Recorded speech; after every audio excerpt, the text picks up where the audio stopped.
नमस्कार, मैं हूं किरण। आप देख रहे हैं प्राइम टीवी। स्वागत है आपका उत्तर प्रदेश से जुड़ी बड़ी खबरों में। उत्तर प्रदेश सरकार ने राज्य में चल रहे अवैध मदरसों की जांच के लिए एसआईटी गठित की थी। अब जांच टीम ने सरकार को एक विस्तृत रिपोर्ट सौंपी है। उत्तर प्रदेश में करीब 13,000 मदरसे अवैध रूप से संचालित किए जा रहे हैं और एसआईटी ने यह आरोप लगाते हुए इनके निर्माण और संचालन पर चिंता जाहिर की है। एसआईटी की जांच में सामने ये आया है कि ज्यादातर अवैध मदरसे नेपाल सीमा पर बनाए गए हैं। ज्यादातर मदरसे महाराजगंज, श्रावस्ती और बहराइच जैसे जिलों में हैं। ये मदरसे नेपाल की सीमा से काफी ज्यादा करीब हैं।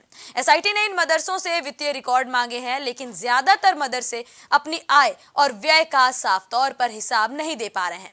एसआईटी को शक है कि इनके जरिए आतंकवाद के लिए भी फंडिंग जुटाई जा सकती है। खबर से जुड़ी अपडेट लेकर हमारे सहयोगी कलीम हमारे साथ जुड़ रहे हैं। कलीम, एसआईटी की ये जो जांच रिपोर्ट पेश की गई है, आखिर क्या कुछ इसमें खास रहा? क्योंकि देखिए, एक नहीं, दो नहीं, हजार, 2,000 नहीं, बल्कि 13,000 मदरसों पर एक्शन लेने की सिफारिश की गई है।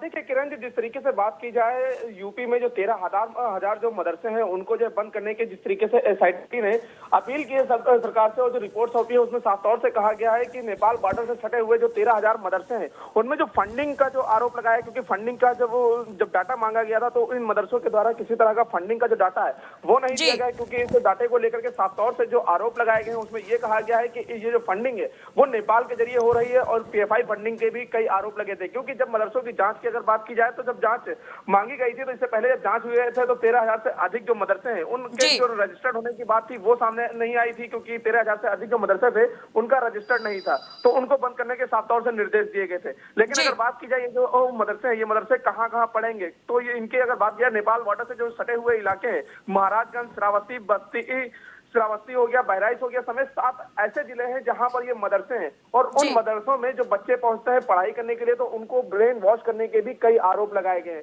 फिलहाल एसआईटी ने जिस तरीके से सरकार को ये पूरी रिपोर्ट सौंपी है, उस रिपोर्ट के आधार पर इन मदरसों को बंद करने की जो बात कही गई है, अब देखना ये होगा किरण जी कि जिस तरीके से ये मदरसों को बंद करने की जो बात कही जा रही है इस पर आखिर जो अमल की बात की जाए वो अमल कब तक होगा। क्योंकि जो खर्च की बात की जाए, जो आय की बात की जाए, वो आय का खर्च भी अभी तक इन मदरसों के द्वारा नहीं दिखाया गया है कि आखिर ये इनके पास फंडिंग जो है वो फंडिंग कहां से हो रही थी। क्योंकि आरोप ये भी लगाया जा रहा है कि जिस तरीके से आतंकवाद जो बढ़ रहा है, लोगों का ब्रेन वॉश करने का जो मामला बढ़ रहा है, उन मामलों को भी लेकर के साफ तौर से कई गंभीर आरोप भी देखने को मिले हैं। लेकिन क्या उम्मीदें हैं? क्या लोकसभा चुनाव से पहले या आचार संहिता से पहले ही ये बहुत बड़ा एक्शन यूपी में देखने को मिल सकता है?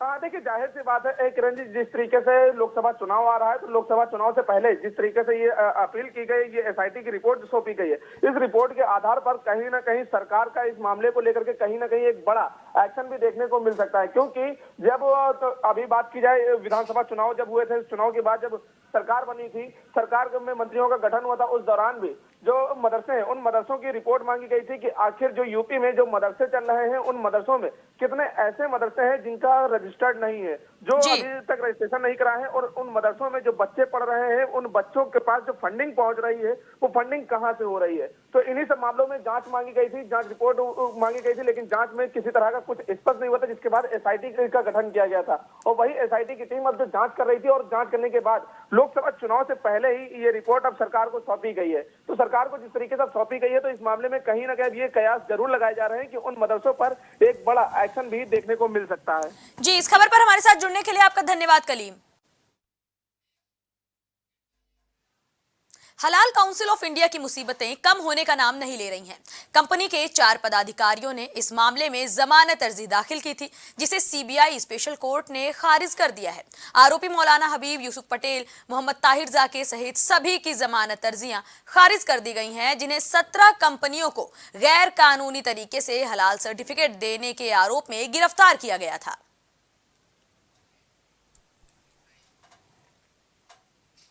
प्रियंका गांधी से मुलाकात के बाद अमेठी जिला अध्यक्ष प्रदीप सिंघल ने जानकारी दी है कि एक बार फिर राहुल गांधी अमेठी से चुनावी बिगुल फूंकने की तैयारी में हैं। 2024 का लोकसभा चुनाव राहुल गांधी अमेठी सीट से लड़ेंगे। आपको बता दें, 2004, 2009 और 2014 में 3 बार राहुल इस सीट से जीत दर्ज कर चुके हैं। लेकिन 2019 में जब भाजपा ने राहुल के सामने स्मृति ईरानी को उतारा तो राहुल को हार का मुंह देखना पड़ा था।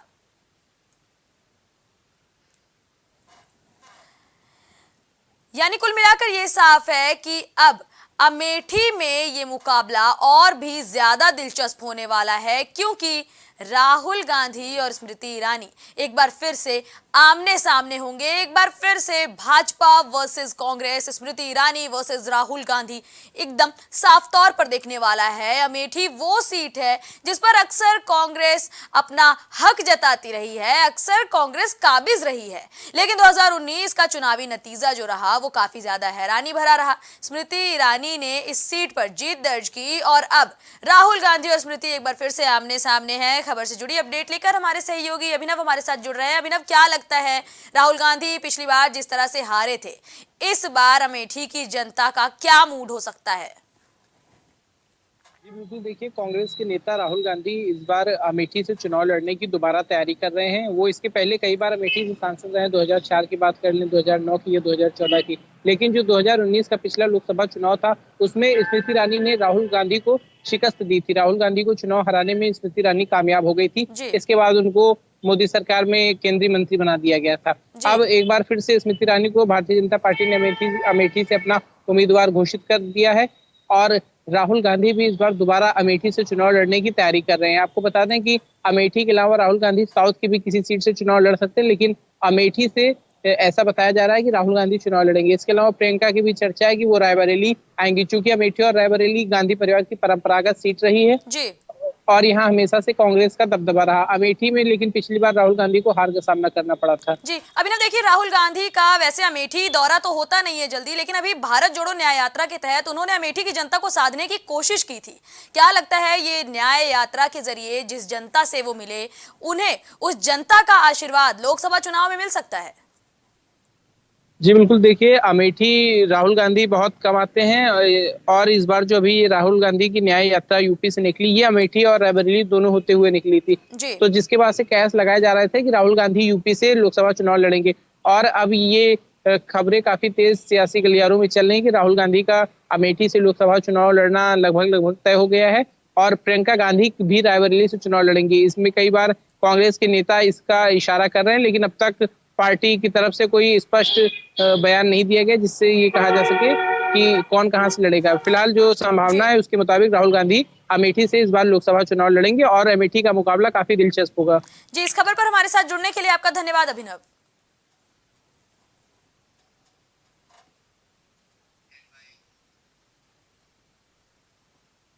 अयोध्या के थाना कैंट में मौजूद नियावा क्षेत्र में स्पा एंड सैलून खोलकर देह व्यापार करने का आरोप लगा है। एसपी सिटी मधुबन सिंह ने बताया कि देह व्यापार की उन्हें सूचना मिली थी, जिसके बाद स्पा सेंटर पर छापा मारा गया और आरोप साबित हुए। स्पा सेंटर को फिलहाल सील कर दिया गया है और मामले में मुकदमा दर्ज करके कार्रवाई शुरू की जा चुकी है। यहाँ पे golden door spa and massage centre Deep complex में चल रहा था और ये जानकारी आई थी कि यहाँ एक्स्ट्रा चार्ज लेकर कुछ अनैतिक काम इस स्पा सेंटर द्वारा किया जा रहा है। इस पर थाना कोतवाली कैंट की पुलिस द्वारा जांच की गई और जांच के क्रम में प्रथम दृष्टया मामला सत्य पाए जाने पर मुकदमा पंजीकृत किया गया है और इसकी विवेचना की जा रही है।